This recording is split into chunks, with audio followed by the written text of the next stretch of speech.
नमस्कार, मैं सबकी शिक्षा में आपका बेहद स्वागत करती हूँ। आज इस वीडियो के माध्यम से मैं आपको बताने जा रही हूँ कि क्या होता है साइबर क्राइम और किस प्रकार इंटरनेट पर हो रही ठगी का आप हो सकते हैं शिकार।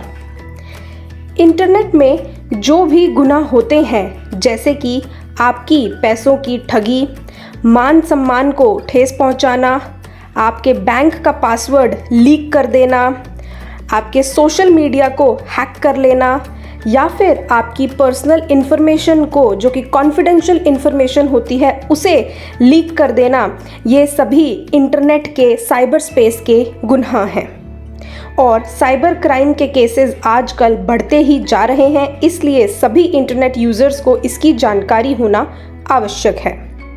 साइबर क्राइम को कंप्यूटर अपराध भी कहा जाता है। साइबर क्रिमिनल्स कंप्यूटर और इंटरनेट का इस्तेमाल करके गैर कानूनी धंधे चलाते हैं, फ्रॉड करके लोगों से पैसे हथियाते हैं, लोगों के कंप्यूटर और सोशल मीडिया हैक करते हैं, और अगर ये क्रिमिनल्स और बड़ा रूप ले लें तो इन्हें साइबर टेररिज्म भी कहा जाता है।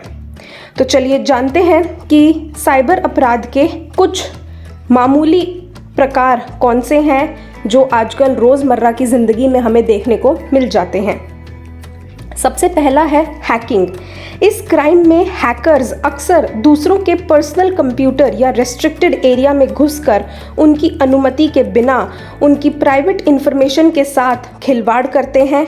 आपने सुना होगा, आए दिन किसी बड़े मिनिस्टर या एक्टर का ट्विटर या फिर इंस्टाग्राम हैक हो जाता है। अगला है थेफ्ट। ये क्राइम तब होता है जब कोई इंसान किसी कॉपीराइट लॉ का उल्लंघन करता है और कोई मूवी, म्यूज़िक, गेम या फिर कोई सॉफ्टवेयर को डाउनलोड करते हैं। इसे पायरेसी भी कहते हैं और यह इल्लीगल होता है। ऐसा किस प्रकार होता है मैं आपको बताती हूँ। लोग जाते हैं मूवी थिएटर्स में मूवी देखने और उसे अपने कैमरा से पूरा का पूरा रिकॉर्ड कर लेते हैं और फिर घर वापस आके उसको अपनी वेबसाइट पर डाल देते हैं या अपने यूट्यूब चैनल पर डाल देते हैं और लोगों से पैसे मांगते हैं, कम पैसे मांगते हैं उस मूवी को दिखाने के लिए। तो ये पायरेसी के अंडर आता है और इसे चोरी कहते हैं। अगला है साइबर स्टॉकिंग। इस क्राइम में विक्टिम को ऑनलाइन तंग किया जाता है। ये ज़्यादातर सोशल मीडिया पर होता है, जब लोग किसी को लगातार उनकी मर्ज़ी के बिना मैसेजेस और ईमेल्स करते हैं। इससे विक्टिम को मानसिक तकलीफ़ भी हो सकती है। कभी कभी तो लोग इससे इतना परेशान हो जाते हैं कि डिप्रेशन में भी चले जाते हैं। अगला है आइडेंटिटी थेफ्ट। यह क्राइम सबसे ज़्यादा देखा जाता है। ये लोग उनको टारगेट करते हैं जो ऑनलाइन बैंक ट्रांजैक्शंस करते हैं। किसी का bank account number, credit card या डेबिट कार्ड डिटेल्स मांगना या फिर OTP मांगना बिल्कुल गलत बात है। आपको किसी को भी अपनी ऐसी पर्सनल डिटेल्स नहीं देनी चाहिए।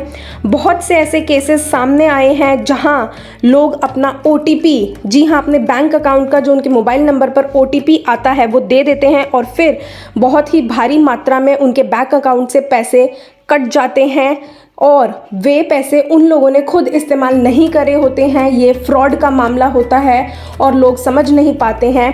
अगर आपके साथ कभी ऐसा हुआ है या आगे कभी ऐसा हो तो आप इसकी पुलिस में कंप्लेंट ज़रूर करें और कभी भी किसी से भी अपनी बैंक डिटेल्स या OTP तो बिल्कुल भी साझा ना करें। आइडेंटिटी थेफ्ट के अंदर और भी 2-4 केसेस आते हैं, जैसे कि लोग जो हैं वो किसी और की नाम की फेसबुक या इंस्टाग्राम अकाउंट बना लेते हैं और फिर उन्हीं के रिश्तेदारों को, दोस्तों को फ्रेंड रिक्वेस्ट भेजते हैं और उनसे चैटिंग करते हैं और उस पर उनसे पैसे मांगते हैं। जी हाँ, यह भी एक प्रकार है लोगों से पैसे ऐंठने का। लोग समझते हैं कि यह हमारा दोस्त है या रिश्तेदार है और पैसे दे भी देते हैं, जबकि ऐसा नहीं होता है। अगर आप किसी को भी पैसे भेजें तो पहले उससे फ़ोन करके कंफर्म कर लें कि क्या वह खुद पैसे मांग रहा है या नहीं, क्या उसे पैसे की ज़रूरत है या नहीं। इस तरह ऑनलाइन किसी को भी पैसे ना दें। अगला केस सामने आता है। इस केस में लोग जो है झूठी वेबसाइट बना लेते हैं। जी हाँ, जो बड़े बड़े ब्रांड्स होते हैं उनके प्रोडक्ट्स को कॉपी कर लेते हैं और अपनी एक वेबसाइट लॉन्च कर देते हैं और ऑनलाइन लोगों से पैसा मांगते हैं सामान भेजने से पहले। जी हाँ, और लोग ऑनलाइन पेमेंट कर भी देते हैं और उनके पास सामान पहुंचता ही नहीं है। तो ये भी एक फ्रॉड का ही मामला है। आगे बढ़ते हैं। चाइल्ड पोर्नोग्राफी और अब्यूज़, इस तरीके के क्राइम्स में लोग ज़्यादातर चैट रूम्स का इस्तेमाल करते हैं। लोग अपनी पहचान छुपाकर 18 साल से कम उम्र के बच्चों से उनकी निजी तस्वीरें मांगते हैं। इस तरीके के क्राइम्स में लोग बच्चों को रोमांटिसिज्म में या फिर पैसों के जाल में फंसाकर इस क्राइम को अंजाम देते हैं।